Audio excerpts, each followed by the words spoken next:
Good evening, family, friends, Sierra Cast TV community. Everyone, welcome to our discussion today. Ramadan Mubarak. I hope everyone had a blessed Laylatul Qadr and everyone is having a wonderful Ramadan, month of Ramadan. And everyone else is enjoying the spring season. One of the biggest things about Ramadan is that they teach us to give charity, especially to those in need, or those that do not have, or those that have, that may need, that have a little less than you. Of course, charity is a blessing, so we always want to remember that. Today, we're going to be discussing about Susan's Bay, a community in Freetown, Sierra Leone, that had an incident. There was a fire in the community, and there is a representative from the social workers of Sierra Leone that will be discussing with me today on the impact he is having, him, his organization, and a few members within the community and diaspora in the United States, Europe, and abroad that are helping this cause. Everyone, please welcome Mr. Hassan Koroma on this discussion today. Mr. Hassan, please introduce yourself to the Sierra Cast community. Hello, everyone. Good evening from Sierra Leone. And I'm pretty excited for having me on this show. And I just want to say happy Ramadan and a blessed Ramadan as well. And like you have already started introducing the community that have been recently attacked by the fire incident, and with the support of you and other diasporas, we have been able to engage and make a difference to these people, to lighten the burden from the fire. Although there is much more to do, but on behalf of the people of Susan's Bay, I want to use this opportunity to thank all the diasporas who in one way contributed in whatever support we have been giving them. It has been impactful, and it has also made a difference in their life. And this is why I think as a country we needed, in a way that when our fellow Sierra Leoneans are in crisis, we should be able to step up and show them the love and the care that they are requesting or in need of. So without much to say, I really want to express my gratitude and appreciation to all those who contributed, and especially you yourself, Alima. You have been very committed to this cause, and I'm really inspired with your courage, your passion to community, and we hope that we can be able to have the more of your kind so that we can make Salone a better place for all of us. Amen. Inshallah, we look forward to definitely changing the nation of Sierra Leone. It's very important that we are building our community. People look at a community building. Charity always starts at home, right? It's one of the biggest things I know I was taught is charity starts at home with your own family, with your own community. I think it's really important for people to even understand how this all came about. So how did you find yourself at Susan's Bay? Oh, well, Susan's Bay, I don't know how many people are familiar with Susan's Bay. It's one of the slum communities in Freetown, and over the years has been suffering with persistent flooding, and the impact of the flooding has been very devastating on their lives. And so as a result, for us as a social work organization, we're always looking at how can we who are living in difficulties, communities, as a way as how we can think, how we as social workers to uplift, their life. So in 2017, we started our intervention at Susan's Bay when they start have one of the most terrible flooding incidents that also have to, I think, lead to a loss of many lives. And so many people were also displaced. They were moved to different places, National Stadium, and some were moved to Atuga Stadium. So from that point in time, we've been attached to Susan's Bay and see how best we can be able to provide them some support, especially when it comes to psychological and social support. So since 2017, 2018, again, they have a fire incident that was also devastating. We were able to avoid like I said, it's kind of a very vulnerable because of the way how geographically it's structured. It's prone to flooding as a slum community, and it's exposed them to any disaster. And of course, the fire incident, this one new. This one is the third one, according to my memory, and it has completely affected the social life of these people because each time when they have these incidences from fire to flooding, it's changed their normal life. It's destroyed their properties, and at the same time, it's exposed them to further suffering, especially by, swipe away their houses. And as we are talking this recent fire, we are talking about 9,093 that we are burned down completely. And I'm sorry, 9,075 people were housed, and 1,955 houses were burned down. So you can see how much of the disaster that these people, suffer from this recent fire incident. And as we're speaking right now, there has not been any kind of adequate support in terms of the crisis for post-recovering, and these people are still in need in terms of how they can rebuild their life.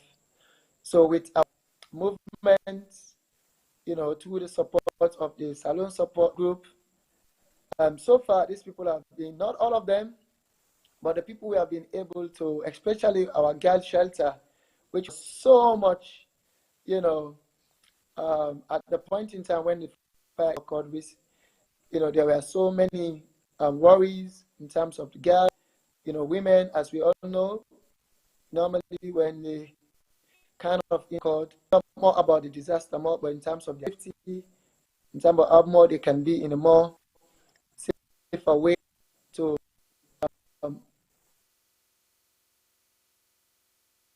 gender-based violence, which was kind of alarming at the point in time when the fire incident occurred, because many of them lose their homes. So by that time, we are on the ground thinking about how can we help. And luckily, Trevor Young was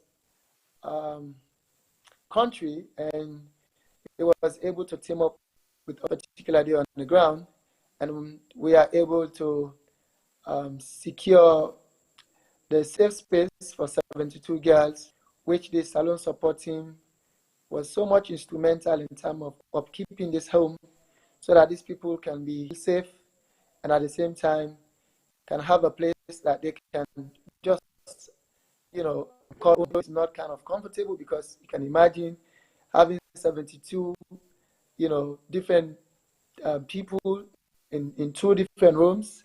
These 72 we are divided into one accommodates 41 and the other one accommodate the rest, and just having them in one, open parlor, it's quite a big challenge, but because of their current circumstances, they adopt, and the love they're getting from the Salone Support team with the feeding and other essential support, they have been able to cope so far.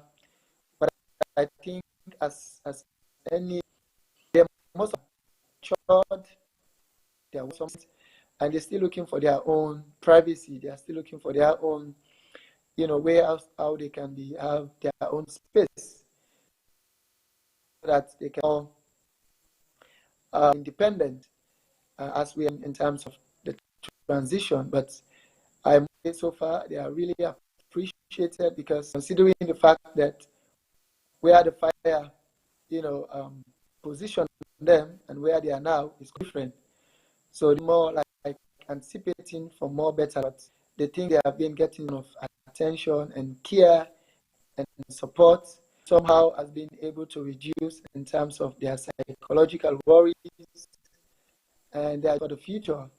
So as station working with them on the ground, for us we feel very fulfilled because social work is about people, see how best we can be able to support people in their difficulties, and by having the sort of the Salone support team, in particularly on this fire incident, we feel so much grateful to be able to make a difference in people's life. So on the ground, there's still more needed to be done because it's about the fire incident, but one of the most concern over, is has to do with especially it's the rain season now. As you can see from the screen, this is the from the central part of it to the community. So what is all the trash that is coming from main city? This is where it gets to that. And whenever there is rain season, consequences, it's more on these people. The cry of the community now is best. They need help so that they can be able to escape from any kind of flooding or disaster, in this coming rain season. So the youth have been really, really kind of very committed to clean their community, and we have been able to mobilize them. The willingness is there. They already started cleaning, but as you know, the gutter, the drainage itself, it really need more kind of adequate support equipment, because we can't have a machine. There's no access road there, so we have to rely on the manpower.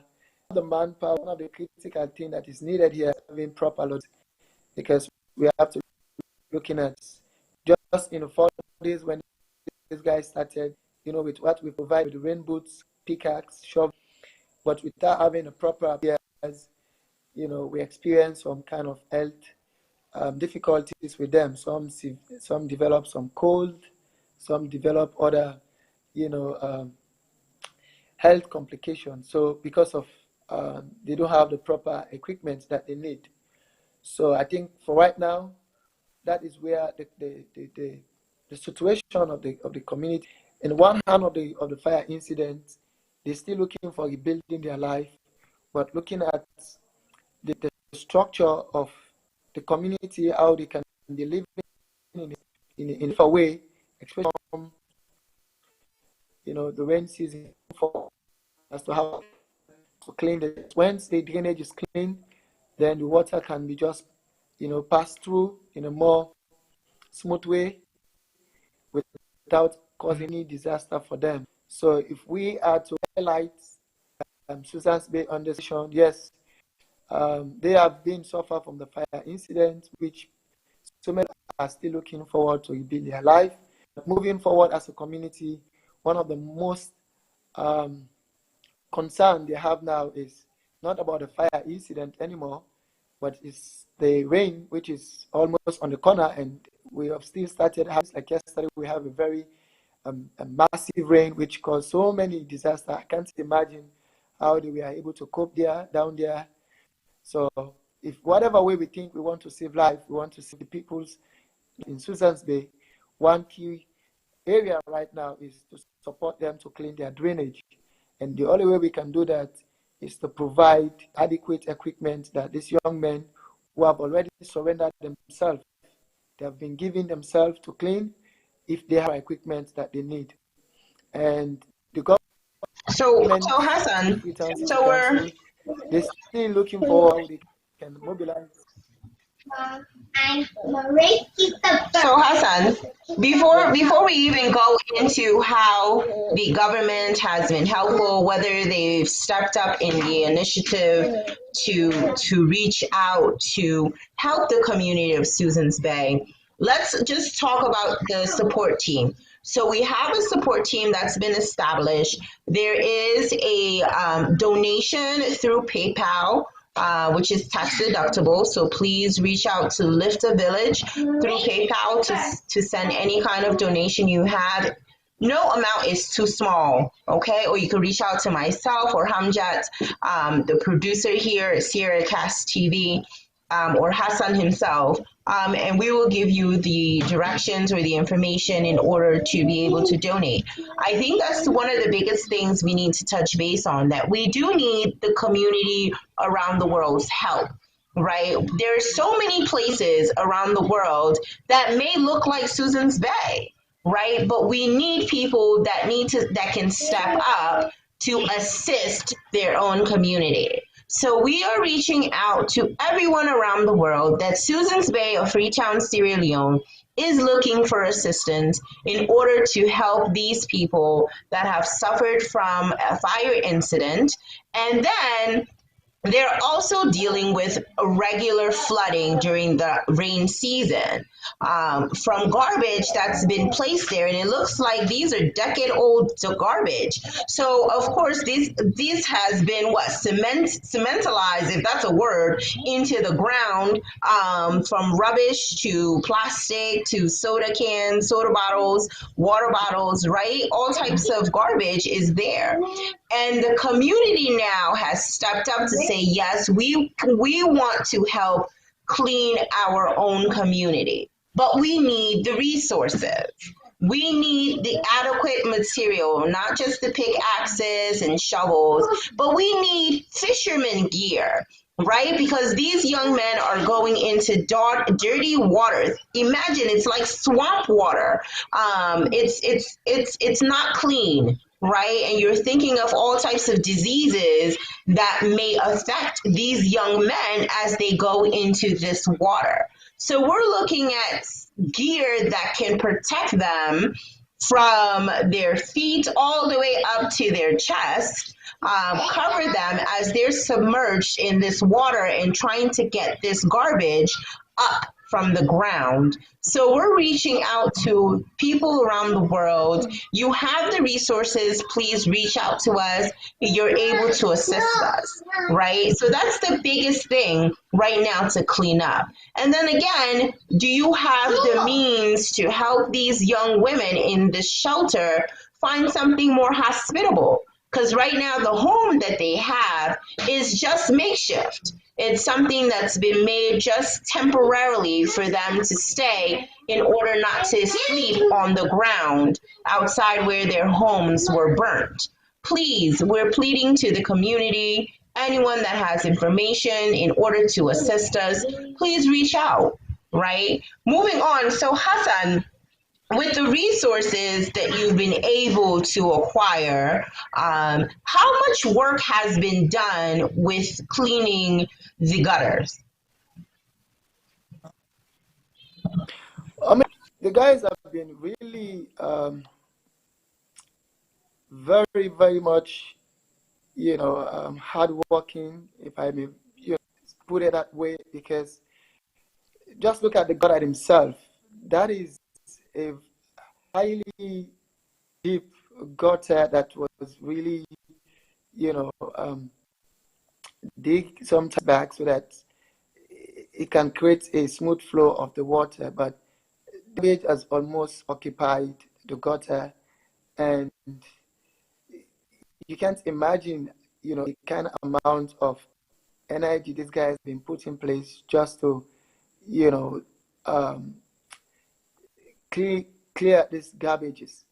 And it's a very, the length is so long, as you can see, and they have made some difference, but there's still a very long way to go. Because this is something we are anticipating to be able to run like 2 weeks, and they just started within like 3 days. So there's still more to go, even though the journey has started, like I said, but what is more remaining is the largest part. So I would say like 15% within the 4 days, because this is not like basic, stuff like you can just take from the ground. These are like over half of the city garbages that are down there, because everybody who And they're is compacted, yeah. having trash, everybody that have trash in the central business districts, that is where their trash end up to. Everybody does those stuff, so they collect almost half of the junk of the city into their community. So we are talking about very huge, garbages that if there could have been access, like motorable access, the best option could have been having a navigator or this machine that can just be able to clear the garbage more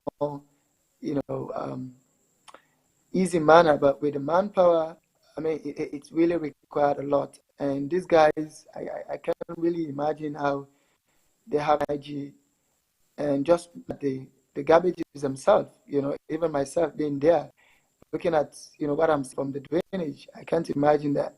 But when you're looking at the impact, what they normally get from the flooding, I think we just have to sacrifice, because, at the end of the day, lives, we lose our properties, we become homeless. So if this is what we need to pay for, then we just have to do it for ourselves. So I think that is one of the thing that also inspired me to give my time, because they have more passion to it, and they see the need that this is not just about cleaning, but it's about save lives. It's about making our community safer for everyone. And one of the most, amazing stuff, they have a slogan each year when there's rains, for everybody to be aware that when rain started, when they see, that it started moving out of control, they would just start calling like Obama. When you hear the voice Obama, I mean, I don't know for you in America, you can recall from your president, but from these communities, they are using Obama slangs that the flooding is coming, so everybody has to wake up, and that is how everybody become alert, that to say, oh, we are now being attacked, flooding, so you have to step up and see how you can rescue yourself. So that is the slogan they're using in the community, to shout that Obama is coming, everybody wake up. That is for flooding. Oh, wow. Flooding. Yeah. Oh, wow. When you think about Obama, you want to think about a positive connotation, though, not to think about a flooding. So it's nice that it's a way for them to find awareness, but still at the same time, it's a bit disturbing that there hasn't been something done for that community. So of course we have to talk about our brother, Mr. Trevor Young, who has been publicizing, putting out the news out there. And we pray that God protects him. God makes it easy for him to continue to shed light on the truth that's happening there in Sierra Leone. We are seeing the hard work that's going into this young man and all the work that they're doing. And of course, the late nights, because you guys are doing all of that work late at night, in order to, of course, have, no interruptions, I'm guessing, as well as just having the time to do it thoroughly. So kudos to you all with Trevor. So tell me, how has Trevor helped to motivate this initiative with Susan's Bay? Well, I mean, it's true stories. It's true stories, because when we went there, we tried to listen to the stories, of the community people. And when you hear constantly, they keep on telling what they are suffering from, what they do normally get scared of, and it's this, this drainage. And I think that if this is well addressed, they think they can be able to escape flooding. They think they can be in a more safer, in a more healthy community. So just listen to, when you listen to what's constantly coming from the community people, not just few people, but this is just what is common when you go on the ground. So you just feel like obligated to do something. And this is where Trevor was charged there to say, well, I think if I'm here every time and these guys are engaging me with stories, I think I need to take action. So I think point was how Trevor was become so motivated and lead this campaign. And we all like have to just, stand with the community and to see that, how can we set the pace for this coming rain season to have a very free flood community for Susan's Bay. And it's not just about the flooding, it's about also other environmental diseases like cholera, diarrhea. Each here, one of the communities that, do normally have high of cholera, diarrhea is Susan's Bay. And it's all as a result of sanitation issue. As you can see from the drainage. So drainage is not flooded. It's also again about hygiene. It's about sanitation. It's about having a healthy people. So whosoever, make a contribution to this enable us, I must say you have helped to save lives.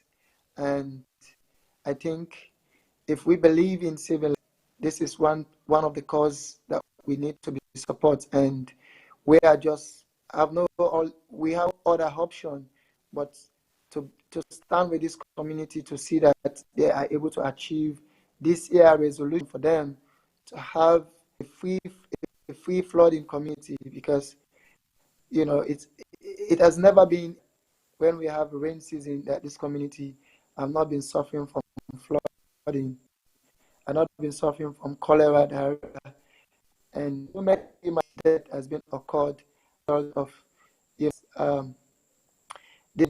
poor drainage system that was accumulating so many garbage, and that leads to flooding and environmental. So the community, just by its look, it speaks by itself. And I believe with our collective efforts, we can be able to in this community. The people themselves, that is amazing part. They are so much determined, to have a clean and a free flooding community, because this is the only community they known for many years. Even when we have conversation to say, with all the threat that you guys are facing here, what if you guys have an alternative to move? One of the things that keeps, fascinating to me is how they have so much bond, and they have seen themselves as family, that they think, they happen to find themselves separately. They don't think how they can be able to adjust within the shortest period of time, because this is the only unity. Some of them here, they've made up the family here, and they think that life for them is just about how they think they can be able now to give back to their own community, making it safer for them, rather than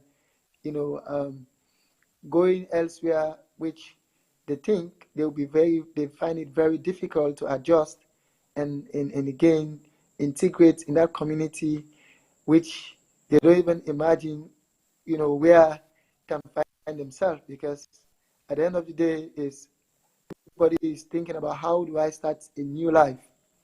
When I don't even know, how to start a new life from this point. So they think they can just sacrifice themselves, making their own community better for themselves. So we are just standing, in between and see what we can do, because at the end of the day, it's for them. And we believe that they are looking for support. They are not just like looking for giving them the most precious things in the world, but what they are asking for is just supporting them to clean their own community, especially when it comes to the drainage. They just, even when we put on a hold to the cleaning, they're still asking that even if we don't have the proper equipment, they think that they still can endeavor to clean. But we are looking at the health implications. We don't want Yeah. Yeah. So I think it's You don't really want to important expose for them. us to educate the community that's listening right now, that these people don't have the proper education as far as finance or recycling or garbage. And then again, government hasn't provided them the proper tools in order for them to do those things, right? So, because when we say these people want to clean their community, I think it's really important that they understand why we are assisting them, right? It's important for them to know that we are also educating them on how to prevent this from continuing or how to prevent this from happening. So it's really important for us to inform that we are also educating, just like we're helping the people and the fire victims.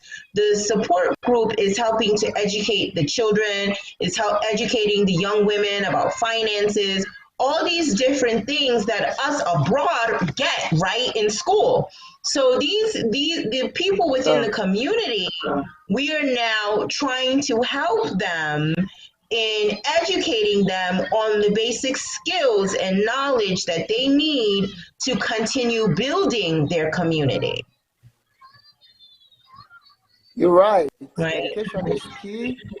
Although the thing is, what you see, this is not just coming from. I will tell you, that is just minute that is coming from the community. This is about, sanitation issue within the municipality. Like I stated earlier, Right. Right. 80% of what you see, 80% of what you're seeing down there is coming from, from Freetown, just from the community itself. So they are just receiving the junk, from the central part of Freetown, because like I said, everybody who is dealing with trash, they just dump their trash that just go down right away to that community. So it has to be an interconnected approach wherein the Free City Council needs to be really to ensure that we have a proper drainage system for garbages so that people know where to throw their garbages. And at the end of the day, they should not use, because that gutter is connected to the main gutter. We have, I don't know where you have a gutter in Freetown called Samba Gutter, right on Pandemba Road, roll out to Sanders Street, Shekasivan Streets to Susan's, Susan. So everybody, especially now when it's the rain season, people just throw their trash on this gutter, and it just run through and the community. So yes, the community Susan's Bay need education on sanitation, but what they are experiencing down there is not originally their own making, or even contributing. It's just a minute part, of that garbage. But yes, education is key, which is also part of our program, that we all in Sierra Leone need hygiene and waste management education, how we can be able to manage our waste so that it cannot be tied to our environment. Yes, that's something really we needed as a country. Like I said, this about Susan's Bay is beyond Susan's Bay, and Susan's Bay is from the action of other people, because like the way how this gutter is being structured, which run through their community, and whatever is thrown in that gutter has to just end up into their own community. So they have to be the receiver and the consequence of whatever comes out of that gutter, of that drainage. So the only option right now is first is to clean, and after the cleaning is how can we mobilize community action to educate, like you mentioned, community action to actually able to sustain, a clean and a safer environment. So it actually has to be, a broader community engagement, not just at Susan's Bay, but also this has to be led by the Freetown City Council, because they have the authority. They have to be, hold people accountable for their actions. So this is one of the actions that we are looking forward after, if we are able to succeed in cleaning this drainage, to engage, the ONS, which is the Disaster Management Agency, the Freetown City Council, to at least, do a community sensitization around Freetown, to actually influence people not to continue throwing their trash, in these gutters, but rather find a proper way to deal with their trash. So it's actually a very complex situation to deal with, but if we are looking at it from a problem-solving approach, firstly about cleaning the drainage and dealing with the attitude in terms of moving forward, because it's all about, influencing people's attitude so that they can be able to do what is the right as citizens, as responsible citizens, which we are all we had to protect our environment, our community. It comes with, like you said, with education. So yes, education is key.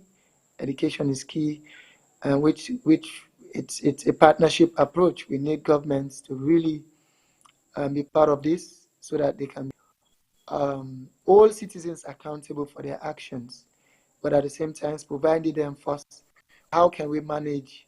Because it's another thing in this country.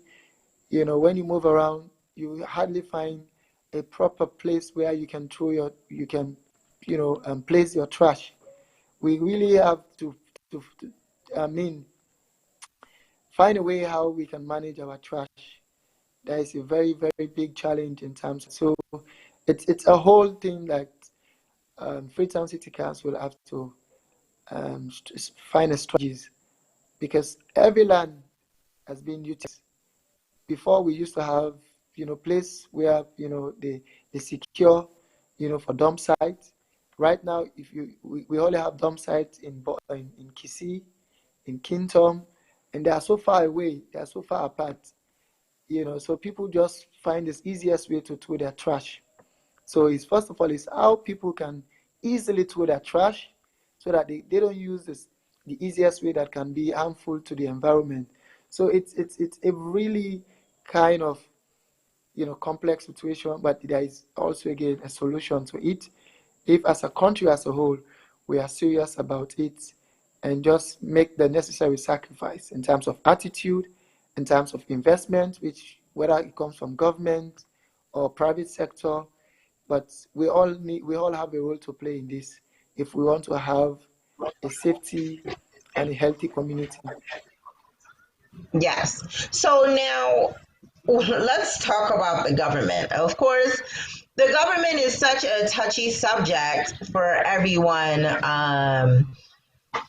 But let's just talk about it really quickly in regards to our own experiences with the government. So the government right now, or should I say, before we became involved, right, with helping Susan's Bay. I know you were already there doing assessments and working with Susan's Bay. Just working on their mental health and overall wellness. We saw that Maravio went there with rice and palm oil. I mean, for me, I'm still like, what? How do you go to a community with rice and palm oil where they don't even have somewhere to sleep? Right? So for me, that was the biggest thing I had to question. Like, where did that logic come from? So my question is to you, Hassan, just just being out there, seeing things, you, Trevor, Safi, being out there working with the community, has the government taking any stance? Have they taken any kind of initiative to help the people of Susan's Bay? Well, somehow, yeah, the government have played their part, as a custodian of citizens, because they have an agency called the Disaster Management Agency under the Office of National Security, which managing every disaster. And when this incident occurred, they have been there. The question is whether, in terms of providing the adequate response for these people has been provided. Like you mentioned, they lose their home, they lose their properties, and they also have to deal with, their basic needs like food, which required every now and then, as long as you have life. And that has not been quite been addressed. And if we are to bring the reality on the ground, and I'm to give a proper or not, and I'm not in a better position to speak for the government, but just to speak on the ground that, yes, there are some temporary shelters, set up with these camps, which is not really ideal, especially when rains are coming now, and these people are still, kind of like barely, literally like, still exposed to beer ground, and they're still looking forward for shelter. But like you said, we are going there with providing them with basic needs because they just have to survive. And we're just looking at how can we, in our own way, to help them, because we are not more in a better position to put up structures for them. And so what we think we are in a better position is how we can be able to help them sustain with basic needs like having food stuff, having clothing, and secure for, those vulnerable groups like women and children, so that they cannot be exposed to um, other form of threat like, the issue of rape, the issue of sexual harassment. So far so good. 72 girls are in more safer position in terms of not worrying from that point. So governments still have, attending meetings from the Office of Disaster Management. They themselves do not still have a very clear roadmap as to how they can be able to have a clear answer for these people, because government has not been able to decide whether to move these people or whether to have it or providing them with shelter. That has not been coming forward.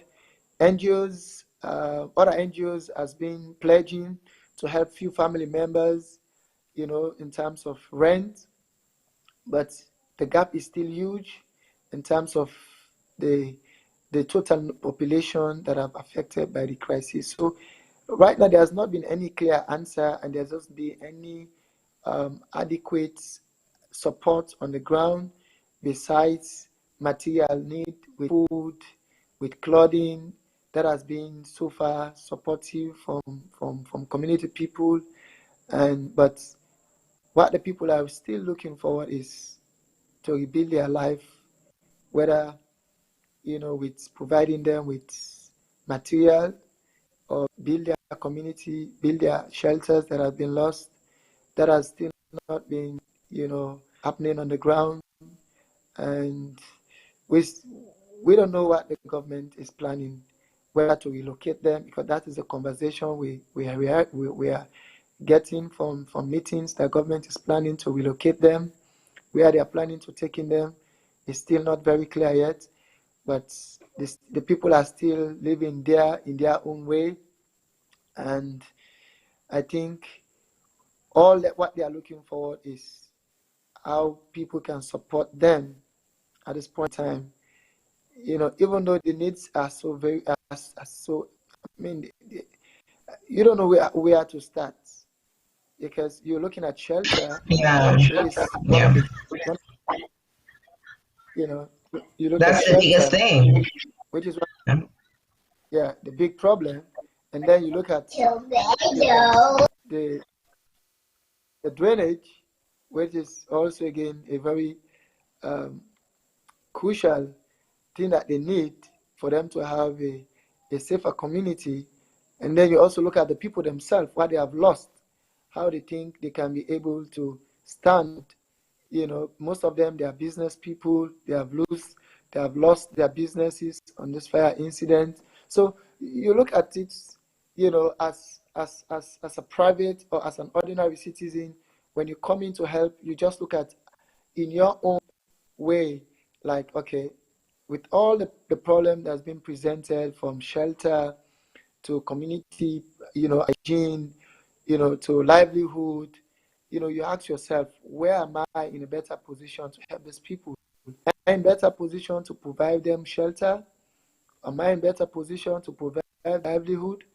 Or just come and do donation and that's it? So it's a very complex situation, but I think there's still way how somebody can make a difference, whether make a difference to the community that will impact the overall population, or just find someone to say, okay, I can make a contribution of livelihood support to this individual, that he or she can be able to rebuild himself, to start a business again. So these are all areas that we're looking forward to explore, in terms of providing them with, startup kits, like businesses, where they can be able to really, think they can. All we are just anything make a difference. Whether you want to support in terms of schooling, can make a difference. You want to support the drainage, it still can make a difference. You want to sponsor somebody into this, it still can make a difference. Or you want to support a family to set up their structure, everybody is in a position to support these people. I would say can still will not be a wasted, can make a difference. So, like, we have the choice. We can make the choice that can lead an impact of these people. There is a drainage project that can affect the whole community. There is a population of over 9,090 who have been affected by this, and 1,095 households. Just people. This is a business community. Them are into business, and they're still looking forward to start back their business. So you can say, okay, I can come in with business, or I can come in with just, okay, and with food stuff, everything. But we're just looking for how we can be able to give them a proper starting point of how they can take charge of their life. The key things we're looking forward in terms of the post-disaster crisis is, one, looking at the community problem like the drainage, which can make a difference to every community member. And the other part is helping people with livelihood, those who are into business, because these are very industrious people. If we are able to support them with business, in the best way they can, and helping them with business literacy, how they can manage their business, because the key things that we also recognize, they don't know how to do savings. Many of them, they don't know how to do banking. They were just saving from their home. When the fire incidents happen, they have to lose all of their savings from home. So that is one of the big trauma that they are dealing with, because You can imagine somebody have worked over many months or a year with finding, um, making a turnover from their little businesses and savings, and all of a sudden the fire incident just come and destroy all of that. So just by thinking they have lost, it's also impact them psycho. So we are looking forward to how can we be a helping hand to into business, especially for the girl shelter. We have 43 that we discovered that they are doing business. 23 are doing business, are also into schools, business. So the conversation now is they're looking forward to, like, they want to go back to business, somewhere into school, they want to start a schooling. So they still look out for life after the crisis. And they just rely on people like us. I mean us, like people who are so much compassionate in terms of helping them so that they can stand on their toes and taking care of their life back. And that is now what they are looking for, because it's over like 3 weeks now when the fire incident occurred. And many of them, when you go, they just say that I'm tired of being, just sitting whole day. And this is not what I used to. I'm used to moving up, finding for myself, and how you guys can help us. So these are just what you're getting from these community people. So they're still looking for not dropping them on a daily basis, but they're looking forward for a more sustainable support that they can take charge of themselves. They want to take charge of their life because they have been used to it, like fending for themselves. So if as I'm here on behalf of them, we have the cleaning drainage, which is so much impactful to the general community. But the other thing I need to highlight is how these people are also looking forward to start their own life.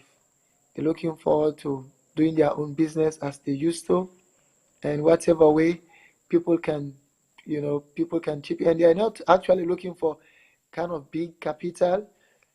Some of them, they used to do $300,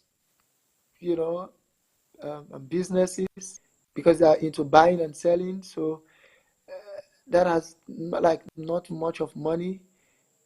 So whatever thing, like, they are just want to start something, that they can rely on a daily basis as a business. So basically, a meaningful. So basically, they're just looking for another venue to continue to provide for themselves. They're not just necessarily looking for a handout, but they are looking for a way we can help them get started in order for them to continue to take care of themselves, which is very important for what the support team is trying to do. So when you are donating, please state the purpose of your donation, whether it's to support the initiatives of these young men and women to get started with their businesses, or it's for feeding, because still we have to be able to sustain them, feed them, keep them sheltered until they are able to now go on out into the community and provide for themselves. So again, please reach out to Sister Adama, Lift a Village, or you can reach out to myself, Trevor, Hassan. We have a few others, Safi, Aisha, Erica, whomever you reach out to within the support team. Please reach out to them, share, give your donation, or whether you have resources, whether you have bags of rice to give. Whatever means whatever way you would like to donate, please. Nothing is too small. Again, we are helping young people, youth, get their lives together in order for them to continue to encourage and empower their community. We already know that they have the initiative and the drive, as you hear about the young men. They even want to continue. They want to continue cleaning, even without having the proper materials. So please keep that in mind. This, as the ending of Ramadan is coming, to be more charitable. And throughout the year, it's important to give charity.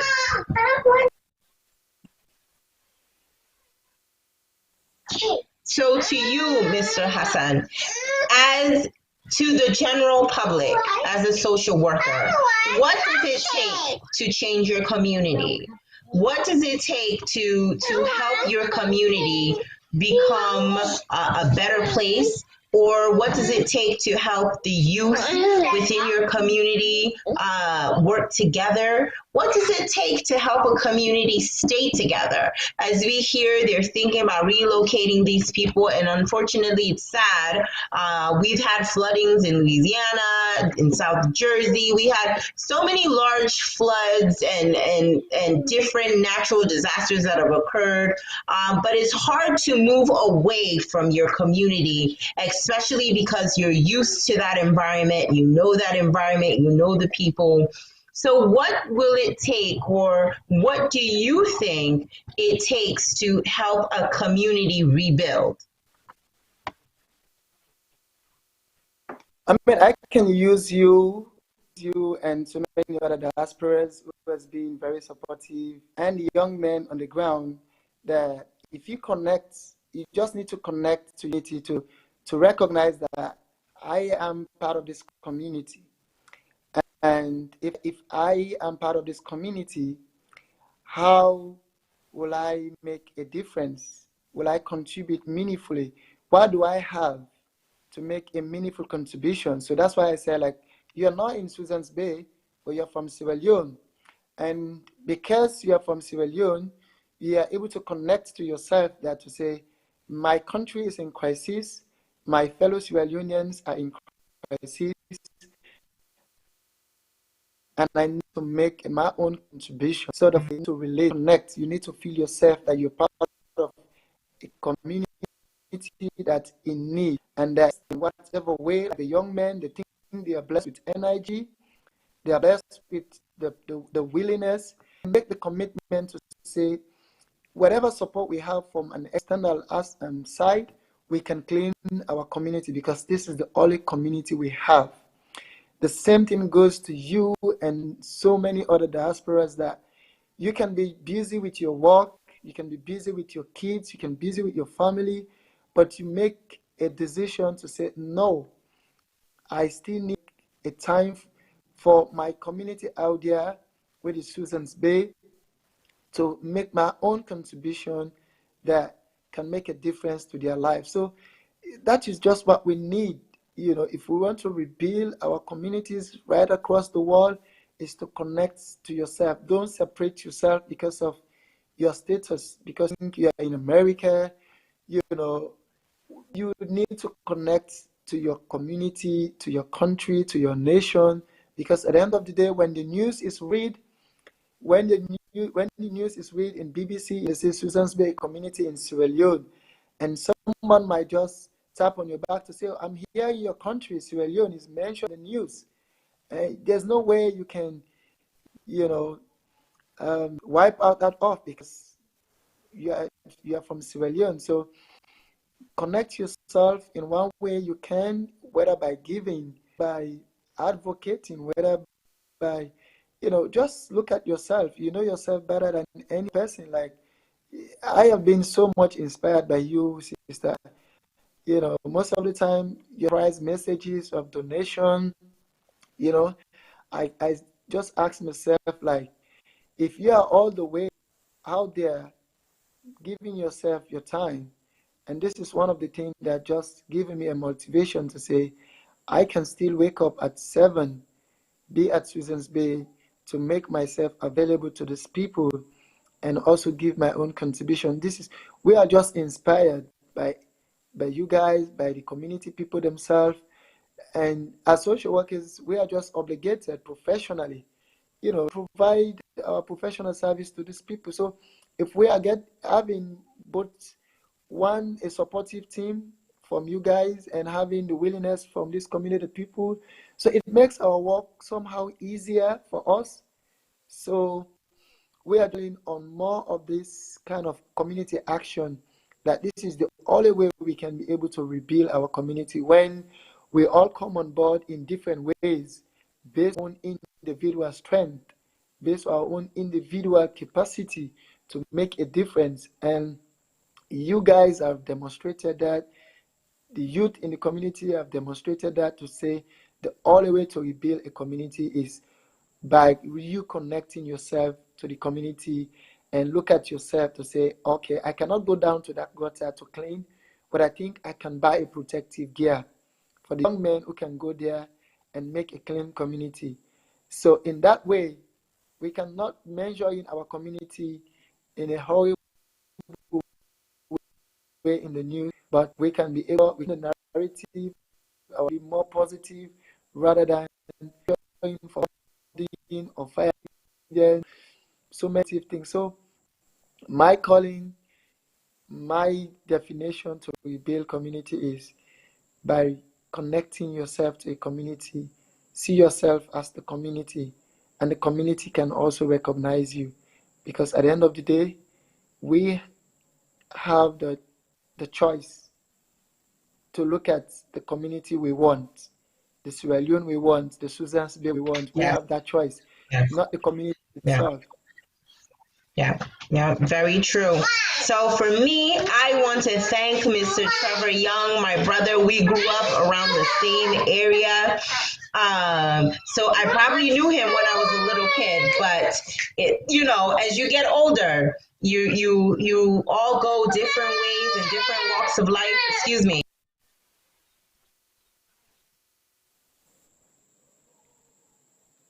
So as you see, life goes on, right? Even while you're trying to help people. I thank Trevor Young for putting the news out there, and getting me involved with the group.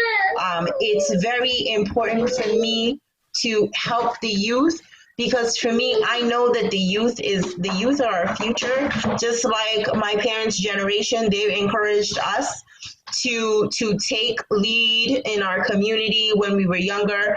So now we are getting older, we are replacing them. As those youth, they're going to get older, they're going to replace us. So it's up to you to reach back and help the youth, teach them the important lessons that definitely continue to help their communities grow. I thank you so much, Mr. Hassan, for joining us today, speaking with us about Susan's Bay, your experience as a social worker. This man has so many other initiatives. He goes out every Sunday. He feeds the poor and the homeless out on the streets.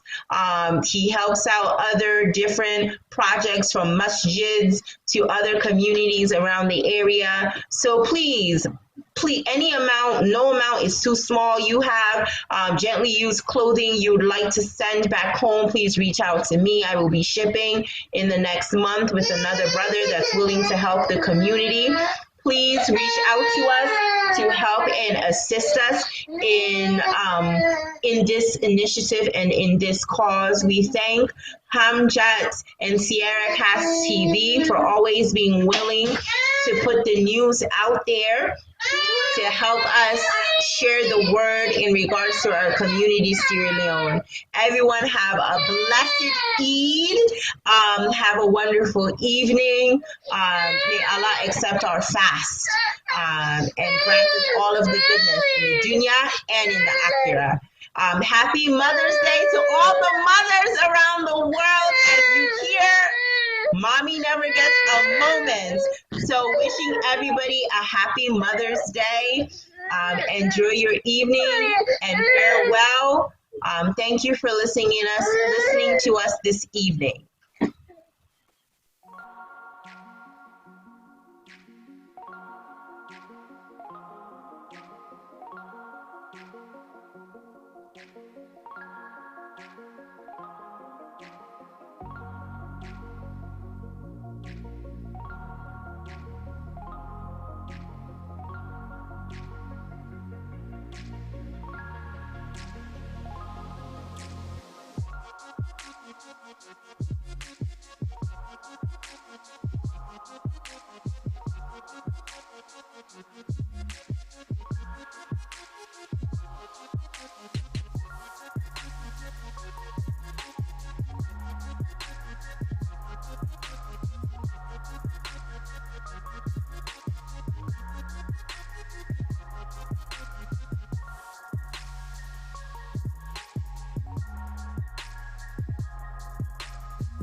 go.